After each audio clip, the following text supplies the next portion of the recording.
Si je te partage cette vidéo, c'est que je m'y suis reconnu. Après l'avoir regardée, je ne vois plus les choses comme avant.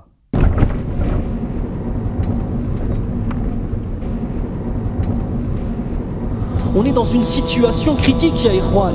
On est dans une situation de cancer, de phase finale du cancer de la foi, ya Ikhwan. Sauf qu'on s'en rend même pas compte, c'est ça le plus grave. On est dans une situation urgente. Combien d'entre nous n'arrivent pas à dormir la nuit par rapport à ce qui se passe à nos frères et sœurs? Allah, combien? Allah. Même al-mahabba, même le lien d'amour, fils Abilillah, il a tellement disparu à ce point-là. À ce point-là qu'on est sur Facebook, on voit un truc, on voit une vidéo avec nos frères et sœurs qui se font massacrer. Ah, rahimahumullah. Et 5 minutes après, on est en train de bahak avec quelqu'un au téléphone. Nos cœurs, ils sont morts à ce point-là, subhanallah. Au point que si quelqu'un, on ne le connaît pas, on ne sait pas l'aimer. C'est ça l'amour, fils Abilillah. Aimer pour Allah, c'est réussir à aimer quelqu'un que tu n'as jamais vu de ta vie, Yahri. Parce qu'il a une foi qu'il partage avec toi, qui est la chose la plus importante. Est-ce qu'on pense, ne serait-ce que dans nos doigts, à faire des doigts pour nos frères et sœurs à travers le monde? Partout. Est-ce que quand on voit ce qui se passe, nos cœurs ils se retournent? Est-ce qu'on a peur pour nos frères qui se fassent tuer dans la rue? Est-ce qu'on a peur pour eux? Est-ce que quand tu vas rentrer, est-ce que quand je vais rentrer chez moi avec ta femme, elle va voir ton visage, elle va dire qu'est-ce que t'as, ya Habibi? Qu'est-ce qui se passe? Tellement ça va se voir sur nos visages. Quand tout ça, c'est notre relation avec Allah Azza wa Jal qui n'est pas assez forte, ni plus ni moins. Ni plus ni moins que ça. On est loin, ya Ikhwan. On est extrêmement loin.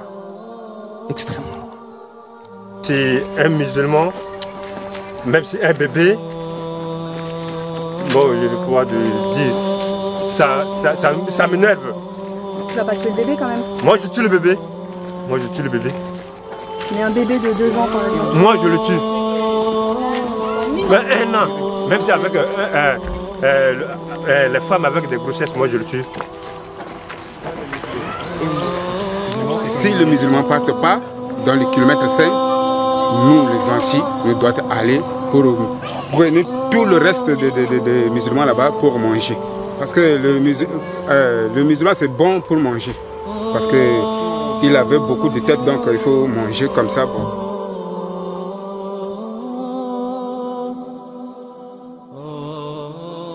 Corps brûlé, on coupe la tête, jetée.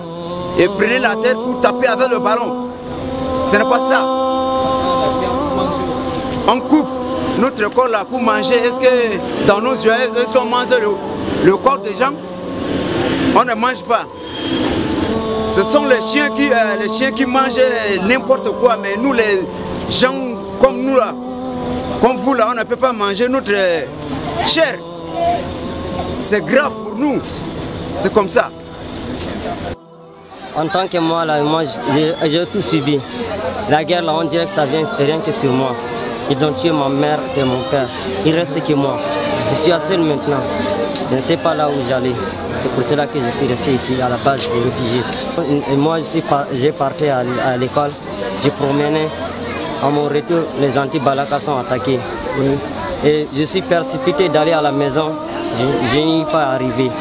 Et ils m'ont dit qu'ils ont tué mon père et ma mère. L'histoire d'un homme que j'ai rencontré ce matin au camp réfugié, il est en train de me raconter une histoire réelle qu'il a vécue sur le terrain. L'histoire c'est quoi? On a tué son fils, on l'a obligé de manger la chair de son propre fils. Il l'a mangé par obligation, mais ce dernier, il parlait en pleurant. Il me dit s'il pouvait pleurer avec du sang à lait, il le fera. Vraiment, et il a dit adieu à la viande. Lui, il va plus jamais manger de la chair, que ce soit la chair des animaux, comme poissons, etc. Il a juré de ne plus manger la viande parce qu'on l'a obligé de manger la chair de son fils, mes frères. C'est vraiment terrible. Ces gens-là, ce sont eux qui nous aident ici à vivre. Sans eux, on serait déjà morts. Parce que les vivres ils nous amènent des vivres chaque fois. Nous mangeons grâce à eux une fois par jour. Mais ça ne nous dérange pas. L'essentiel, c'est de vivre. Mais seulement, nous remercions beaucoup l'opinion internationale ainsi que les bienfaiteurs. Nos bienfaiteurs que vous êtes, alors nous vous encourageons de continuer à agir de la même façon pour ne pas que nous mourions de faim. Parce que nous venons de très loin.